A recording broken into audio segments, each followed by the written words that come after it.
only wants you to make good beer and have fun hanging out with your friends. Here's Dono.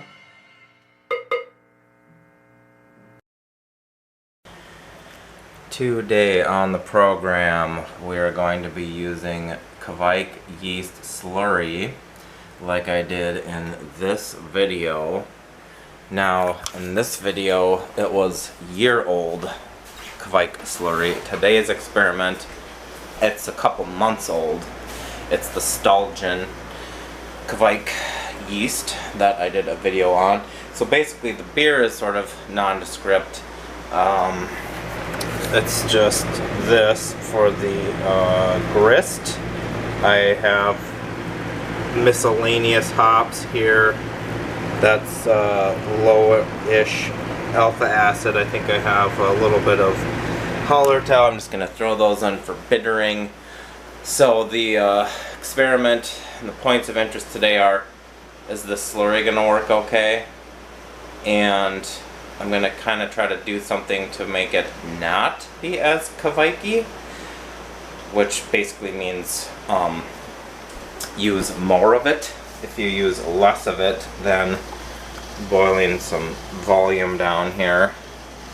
If you use less of it, you get more Kvike character. If you use more of it, you get less, which sort of makes sense. I'm not going to try to figure out exactly the science behind that. The other variable today is fruit. So I'm going to put it into a bucket, ferment it in a bucket, and then I have this gallon bag.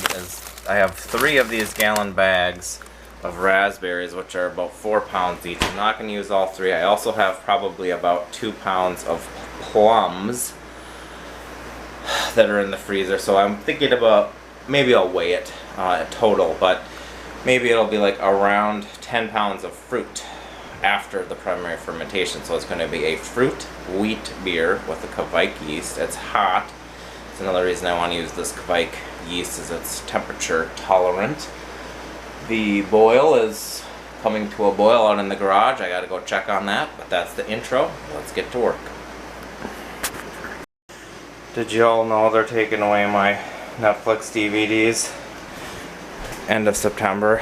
Makes me sad, but I get it. I'm not one of the people who's streaming everything. Anyway, I do the streaming. So yeah, garden update. Lettuce has gone to seed. These tomato plants are weak here. There's a tomatillo plant that's doing okay. Here's a volunteer tomato plant that's doing okay. A couple peppers. I had a lot of trouble this year with squirrels. There's a kohlrabi on the ground. They literally ripped out of the ground. I had Brussels sprouts, broccoli, and kohlrabi in here. I got to eat 1 kohlrabi. There's 1 remaining dumb broccoli plant. I had 3 kale plants. In fact, these leaves on the ground right here, you can see, are freshly destroyed leaves. So that's been annoying. The raspberries did pretty well. So actually, yeah, like I picked 2 big gallon bags of raspberries. Green beans are looking good, and I'm now getting some flowers. So that's good. Here's some tomatoes doing pretty well. I got yellow pear here. These are called black cherry. This is called Thornburn's terracotta, and they look a little different, and they're actually quite delicious. This is a, what, purple dwarf or something.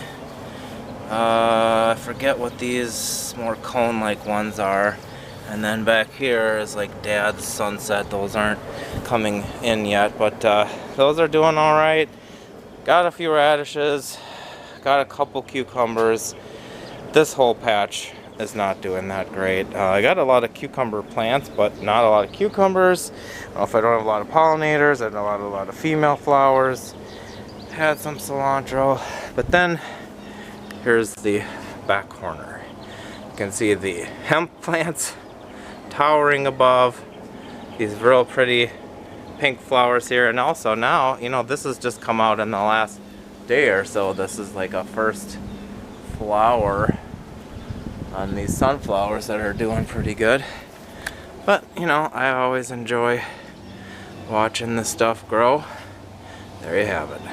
So we reached a boil, and the point I was making about these hops is that this beer is not going to be about hops. I just need some bitterness. I have to double check the brew log, but I think I used half an ounce of this 3.4% alpha acid hop, so that's not much. And then I've had these in the freezer for a year. They're actually like a year or so old. So again, not an overly amount of bitterness, but just something.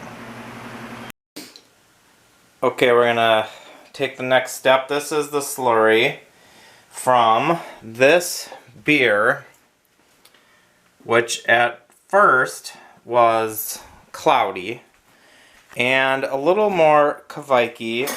You can see the video, but it's been around now for a minute and it's actually gotten clear. And the thing that I find interesting compared to if you watch the video is it's a little less of the yeast flavor and it's a little bit more just like smoked Helles smoked light beer, not lager, it's a kvaik. But so I hope that with using this yeast now, have a sanitized tablespoon, that it will just ferment well and maybe not be like overly kvaiki. So the idea is if you use less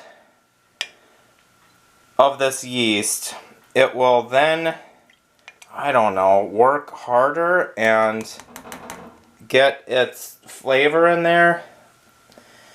But I'm not concerned, and as I just said, I'm not necessarily interested in getting a lot of kvaik flavor. That was a heaping tablespoon. Now I think conventionally they would say a couple of teaspoons of slurry. So that already is more than they would recommend, but you know what? What do I care? Let's go another tablespoon. So I'm gonna call this roughly 2.5 tablespoons of slurry. I didn't aerate other than pouring it from waist high through a strainer into here, which is said to be fine for this type of yeast situation. My house is in the upper 70s these days with the air going, so I'm going to put the lid on, get the airlock in, bring it upstairs. I can keep an eye on it with the temperature gun and we'll see what it gets going at. So I checked on this and it was, well, let's see, it's 2:30 now, it's 1:30. I pitched the yeast at 10, so by 3.5 hours, it was already bubbling. So that's nice. And actually, what I decided to do, 76, is keep it cooler, because if it's cooler, it will also suppress the kvaik character, which of course normally you may want that, but in this case I don't necessarily want it. So I might just keep it down here in my basement, where it's the coolest place in the house, and you know, 76 is still warm enough for this yeast to be going. The low end of this tolerance is like 40 Fahrenheit, 50 Fahrenheit. It's quite low, and the upper end is like 100 Fahrenheit. So yeah, it'll be getting the job done, I hope. Okay, so I brewed on Saturday. It is now Wednesday. I'm going to take a gravity reading. It appears to be done fermenting. Not sure what form of equipment and whatnot I'm going to need to get all this fruit in there. And I don't know, honestly, if I can fit all of the fruit in there think the beer is up to like here, but this whole thing is full. Beth had some cherries that she was done eating, put it that way. And so I also have about 2 pounds of plums, 2 1/4. But then the marquee event, oh, you know what? Now that they're frozen, or thawing, they're compacted. So I might be able to get away. This is a bigger bag. This is 7 pounds of raspberries, these 2 bags. So with all this combined, I would say it's about 10 pounds of fruit. So I'm going to take a gravity reading. I'm sanitizing this because I'll dump out this sanitizer. I'm also going to sanitize a cloth bag and put the bag in here, get the fruit in the bag, and then I guess I'll eye it up, and I'll eye up the headspace and see if I can just lower it into the beer. I need to get a gravity reading because when I add all this stuff, it's definitely going to change the gravity. I'm assuming it might make it lower because the juice, actually I don't know what the content of the juice is of all this stuff, but anyway, what I did is I just took a knife, a sanitized knife, and I just split open all the cherries and the plums. I did not worry about removing the pits, but I wanted to break the skin so any content on the inside of the fruit would be more accessible. The raspberries, of course, don't have that tougher skin. Now, as I look at this, I think it will all fit, but I assume the level will be pretty close to the top. So I'm going to get a gravity reading and put this on the tripod and we'll give it a shot. So the gravity is at 1012, which is okay. I'm glad it's not lower. That was something somewhat intentional. I didn't want it to go too low because I knew there was going to be a lot of tart raspberry flavor. And it's pretty yeasty, but that's also that's not a surprise. But otherwise, it's fine. It's just really kind of yeasty and spicy. Alright, so here goes nothing.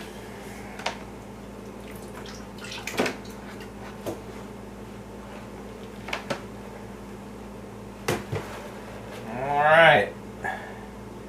Is it gonna sink? It's sinking. Are we getting this? Or will it sink actually? With the air. I think it's sinking. Slowly. Now this was all sanitized, so I have no problem with pouring this juice in there.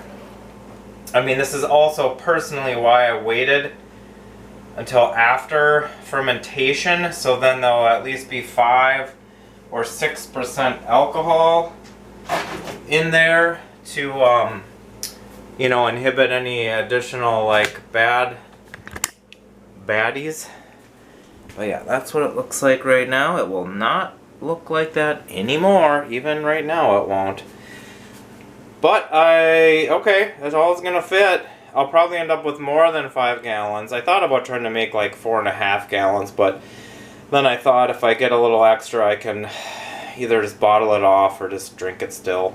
But I'm gonna have to look up a timeline. I at least would give it a week. But otherwise, yeah, it's all gonna fit. It's all in there. I might sanitize something and try to poke it down. Otherwise, I think it'll probably sink. And there you go. It's a lot of fruit. It has been 2 days shy of 2 weeks of the fruit being in here, and I ran out of my smoked Hellas this weekend. It's a Sunday, so I think I'm just going to go ahead and take the fruit out and keg it. What I'm going to do is pick up this bag, let it drain a bit, maybe squeeze it a little bit, but I'm not going to go crazy on that. And the reason is I already had 5 gallons of beer. And even if all the fruit adds 16 ounces, a liter, you know, whatever it would add, it's still not going to fit into the keg.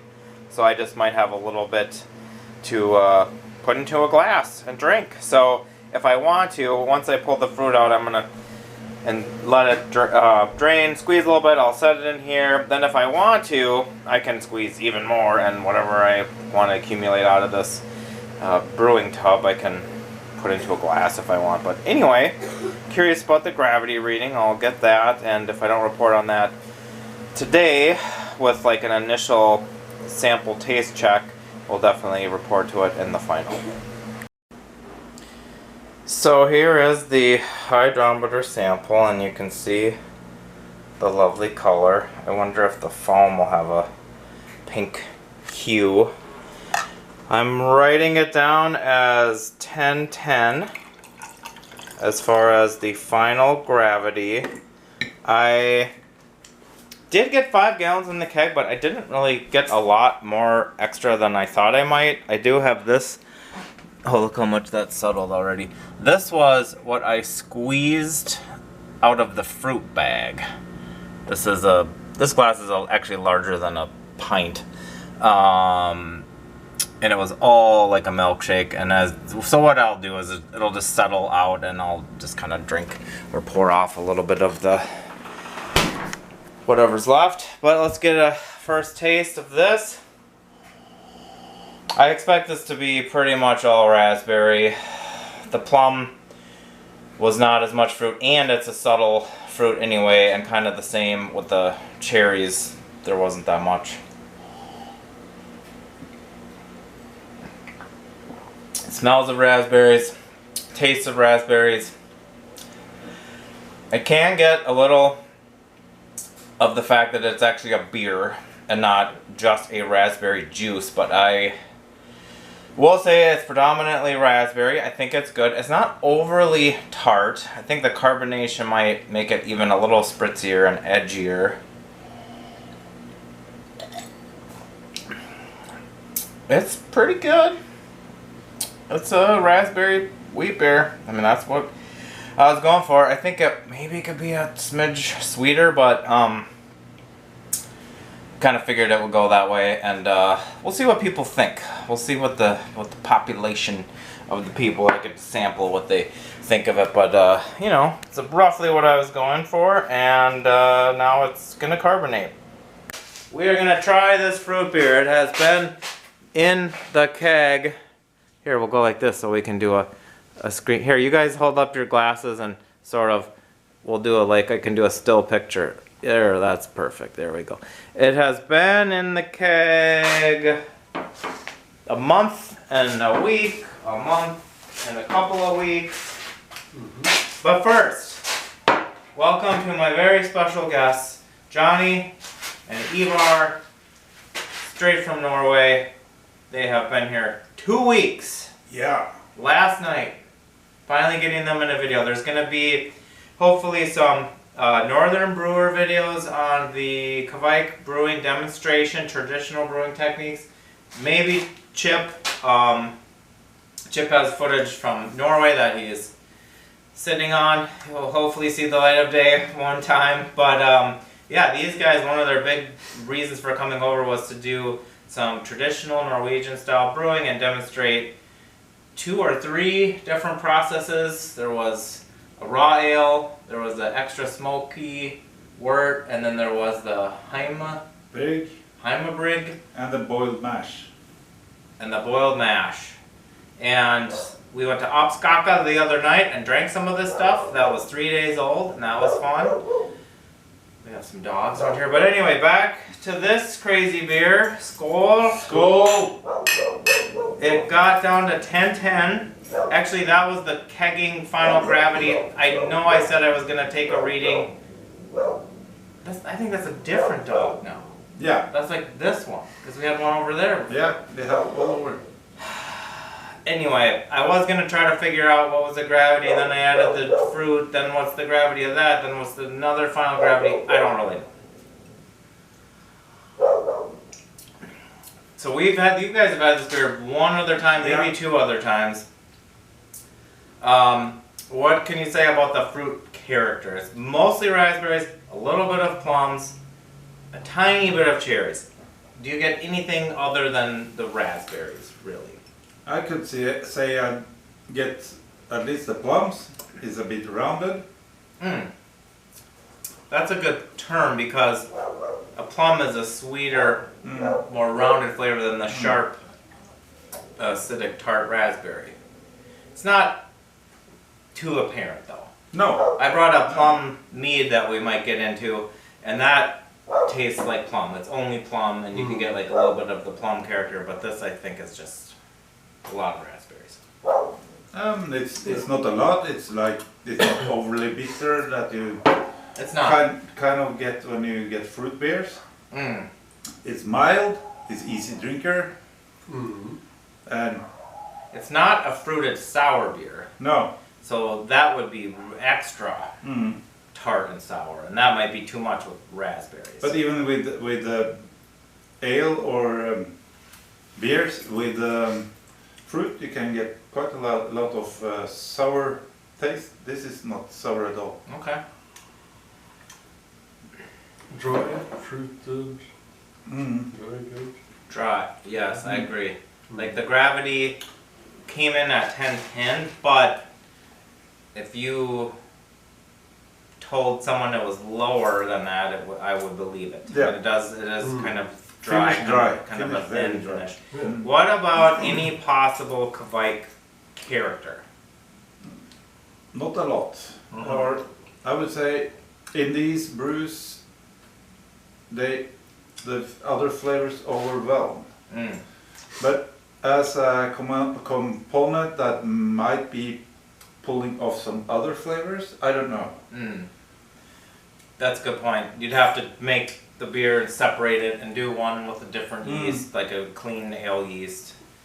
But it overpowering, that's a good way to put it. And that's sort of, to be honest with my viewers, I just needed a yeast fermented, and I had it on hand, and I knew it would do the job. And we're still in the summertime. We were, and so the temperature is not a problem. No problem. So that worked just fine. And if you want to turn around beers fast, you should use Kvike.